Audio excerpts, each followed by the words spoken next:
فَلَنَقُصَّنَّ عَلَيْهِمْ بِعِلْمٍ وَمَا كُنَّا غَائِبِينَ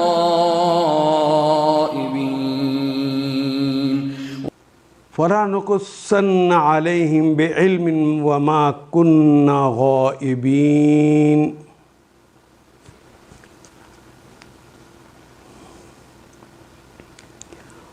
فَلَنَقُصَّنَّ، فا کا مطلب پس، لام یقیناً کے لیے، پھر آخر پہ نون جو دیکھیے ثقیلہ آ گیا ہے۔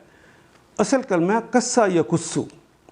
قصہ اس نے بیان کیا، یقصو اس نے قصہ بیان کیا، وہ بھی قصہ بیان کرتا ہے یا کرے گا، تو قصو تم بیان کرتے ہو یا کرو گے، اور اقصو میں بیان کرتا ہوں یا کروں گا، اور نقصو ہم بیان کرتے ہیں یا کریں گے۔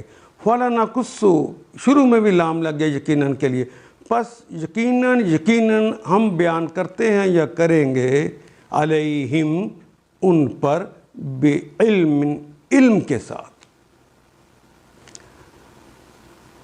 تخمینوں کے ساتھ نہیں، علم کے ساتھ۔ وما کننا، وہ کے معنی اور ما نہیں تھے ہم، کننا اور نہیں تھے ہم، کن کا ہونا نہ ہم، غائبین، غائب کی جمع ہم کوئی غائب نہیں تھے۔ اردو کا کلمہ غائب ہونا، یا نون تو جمع کی علامت آ گئی۔ پھر ہم خود پورے علم کے ساتھ ساری سرگزشت ان کے آگے پیش کر دیں گے۔ فَلَنَقُصُّنَّ ہم بیان کریں گے، اس کو پیش کر دیں گے، علیہم ان پر۔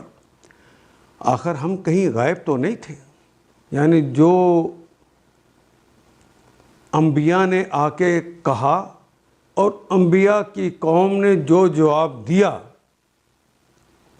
یہ سارے کا سارا پورے علم کے ساتھ ہم خود بیان کر دیں گے۔